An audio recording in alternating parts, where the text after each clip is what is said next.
Warning, use professional supervision when creating equipment. This project has been rated hard.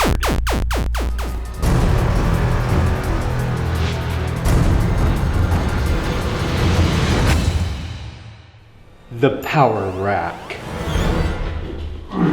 This power rack is capable of squats, bench, pull-ups.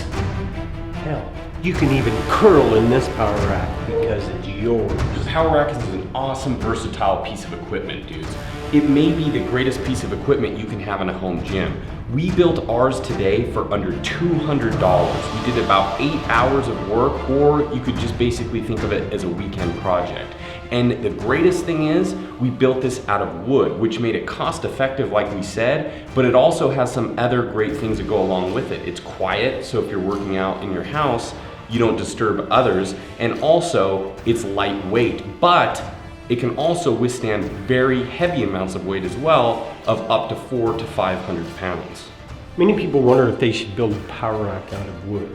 Is it strong enough to withhold the weight? It's extremely strong. These are 4x4s. These uprights, solid, the braces out of the same material, 4x4s, screwed with brackets. And 3/4 inch pipe as our safety rack, 3/4 inch pipe as our weight rack, 3/4 inch pipe as our pull-up bar. Anybody could do it with a few simple tools. That being said, let's get this project started. 3 options to cut the wood today that we're going to be using for the power rack. The first option is the hand saw. Cheap and effective. The next option is the circular saw. Costs more money, does a good job also.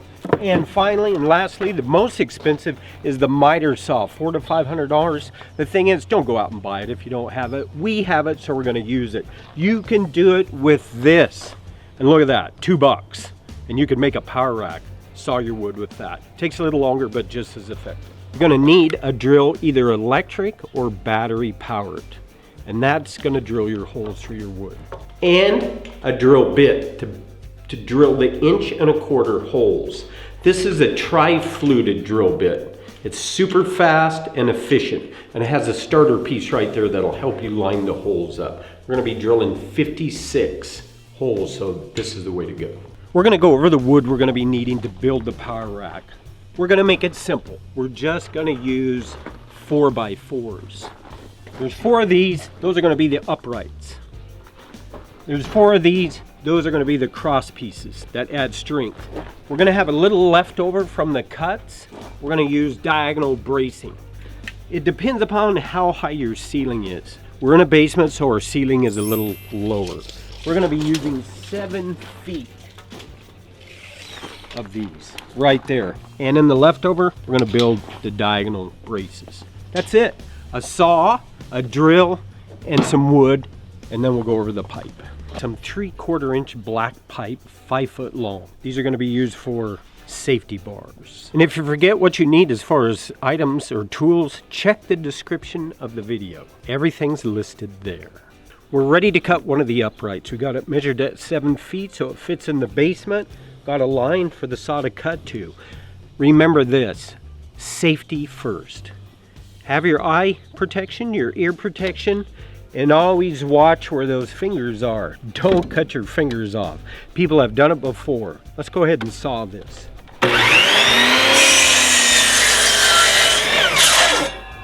There's our first cut for our first upright.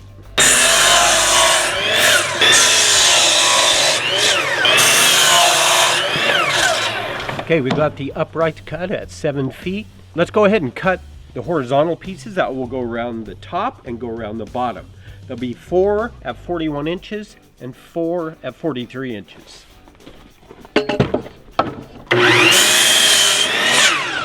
Perfect.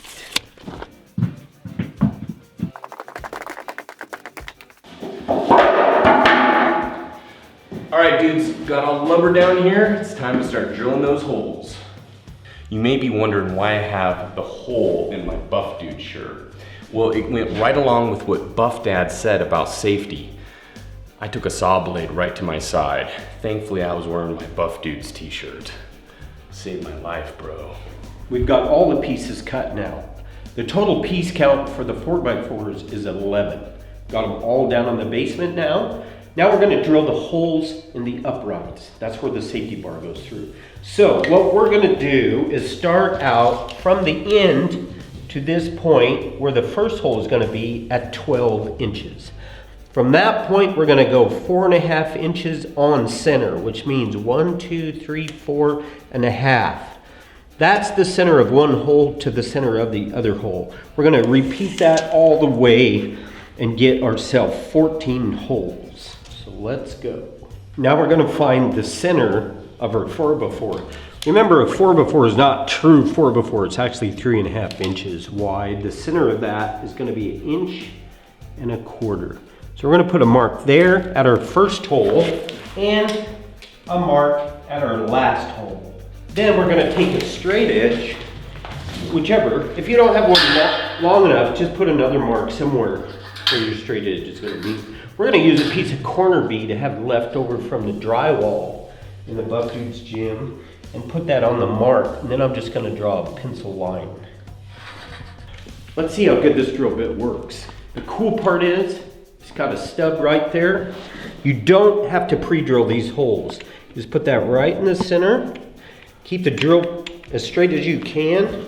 You can brace it, and remember to put a piece of wood underneath it. That's gonna serve two purposes. One, you're not gonna be drilling into the concrete and dulling your drill bit. Another thing is, that's gonna keep the back side of this 4x4 from splintering out when the drill bit goes to the other side. Let's go.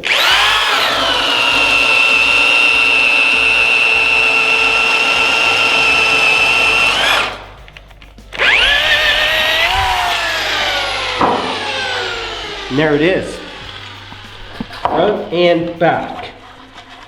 You're gonna feel that board when you go through that hole. So you're gonna feel when you've gone through the 4x4 into the 2x6 below. Okay, I'm gonna drill all the holes through all the boards, which is 56 total. Let's go.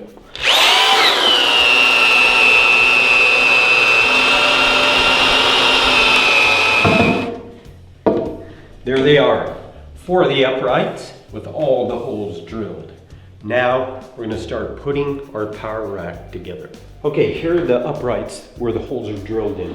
We're gonna go ahead and set those down on the floor and come over to this end and take one of our pieces, that's 43 inches, and put it here in between. That's gonna be, this is actually our bottom of our power rack. This is gonna be on the floor. We're gonna set the sides down so we can go ahead and use these plates. These are galvanized plates to join wood. We're gonna put a screw in each hole. That's gonna join these together. We're gonna do that on all the 90-degree angles like this. See how that works?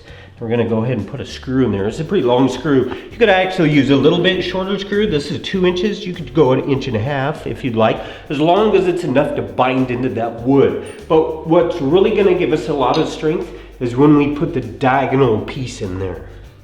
And that we're simply just gonna screw into after a pilot hole. So let's go ahead and put this together. We're gonna make sure that's at a 90-degree angle. So the power rack will come out all square. And as we go through this process of building it, we'll square everything up so it'll come out nice and even. Okay, we've got the 2 pieces of metal for the joint. And that is super strong right now. It's this way and a flat on this way. Really simple. A simple way to join wood together, and all hardware stores have these things. It's usually used for framing houses, but it works really well for a power rack. We're gonna go ahead and do all the sides like that on the power rack. Okay, we've got the bottom piece on. Let's go ahead and put the top piece on. And that's gonna go in between.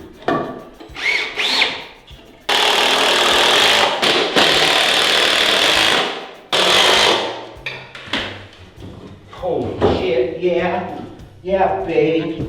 The nice thing about having a miter saw is you can make 45-degree angled cuts.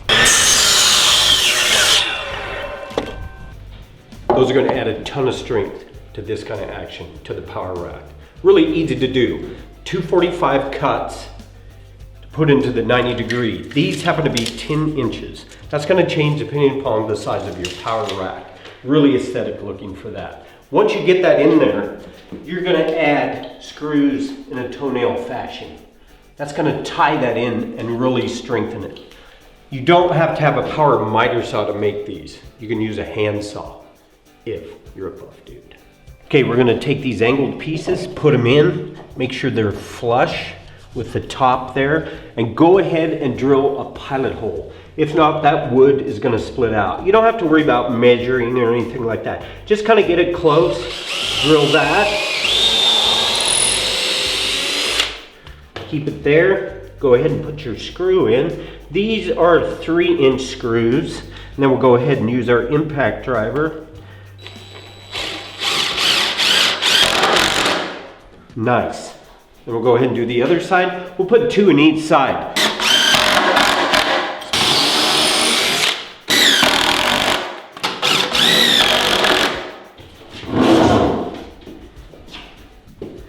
Okay, we got one side done. It's going to be super strong. We're going to go ahead and do the other side now, which is going to be exactly the same. So you only have to watch this side, and then you'll know how to do the other side. And here it is, the second half of the power rack, all done.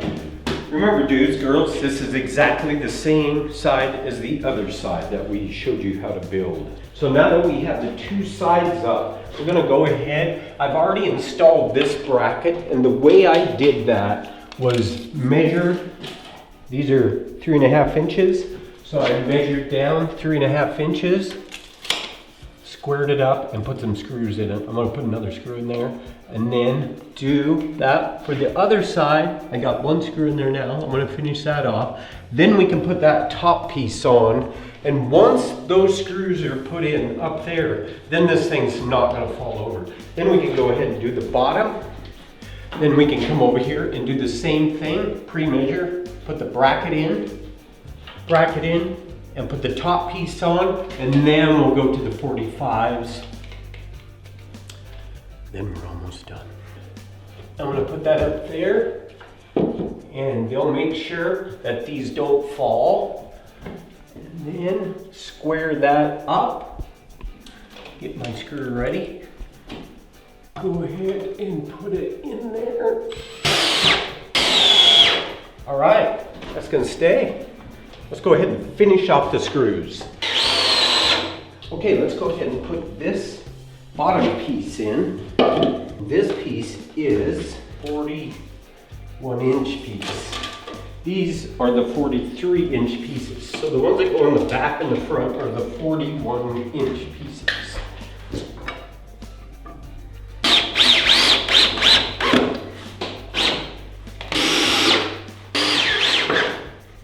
Okay, we're gonna go ahead and put these 45 angled braces in there on both sides.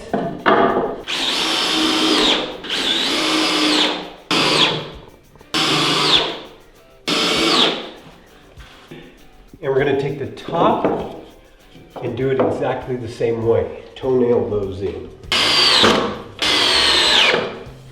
With these strong ties, these Simpson strong ties that you're gonna be used to bracketing the 4x4s, they come with a longer side, which you'll always wanna put down because it'll support the weight better. And then the cross piece will go here. We've gotten down 3.5 inches. We're just gonna put 1 screw in there. Then when we put the top piece on, we can kind of square it up, make some adjustments. Then we'll go ahead and put a 2nd screw in and then finish it off.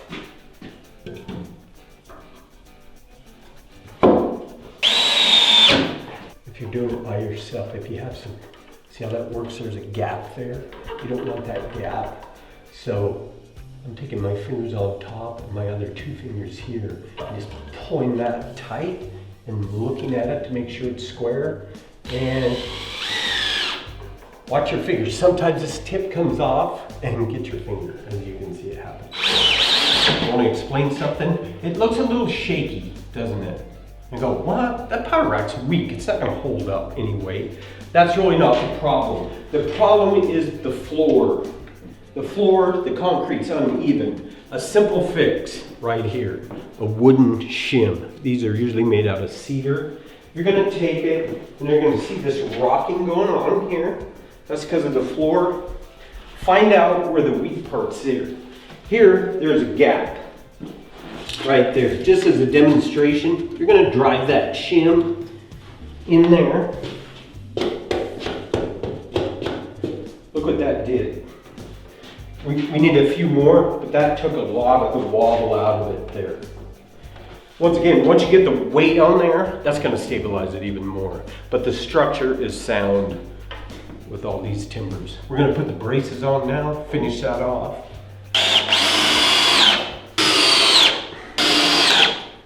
We're gonna put some plates on the back, a couple braces here, same kind of braces here. That way we don't have the plates on the front to distract from the beauty of the Buff Dudes power rack.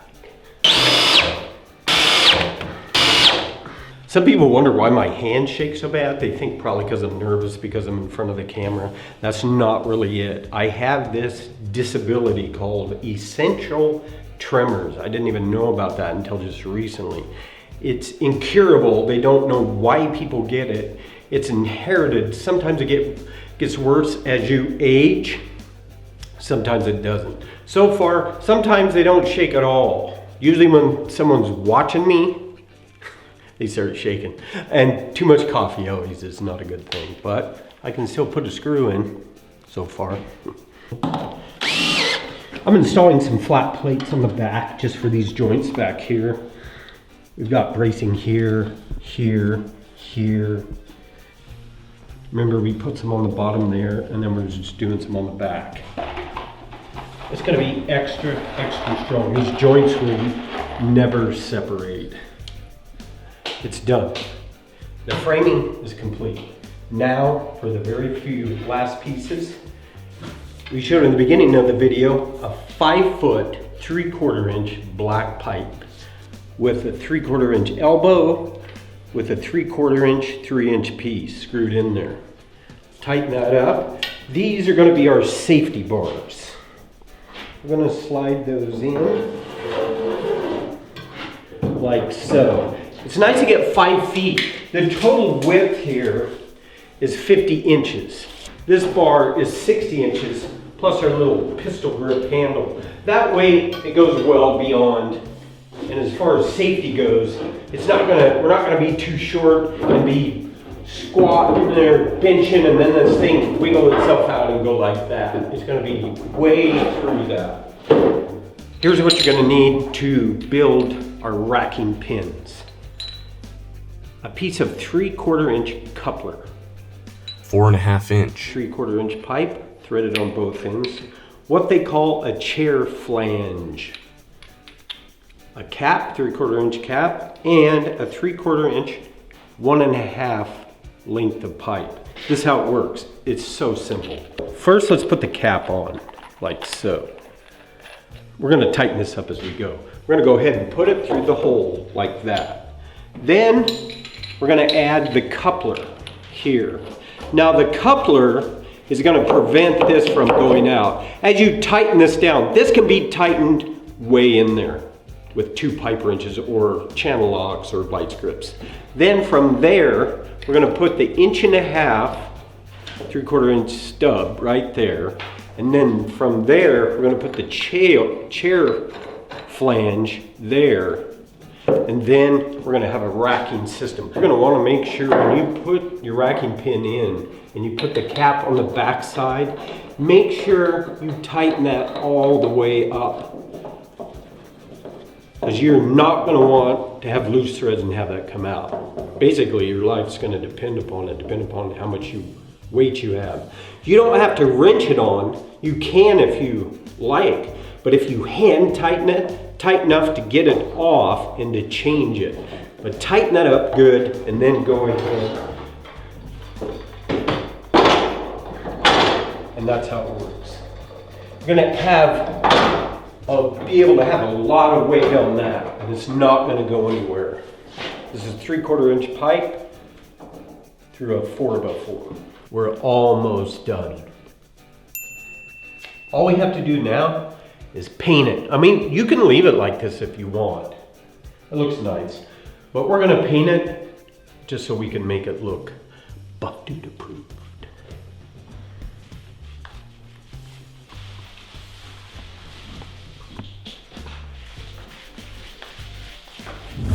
Okay, we've got the power rack painted. We used a flat black, water-based acrylic enamel. Now we're going to paint the numbers on the hole so we know where to put the safety board. We're just going to use some white. We're just going to use a stencil. We'll see how this turns out. Pretty good.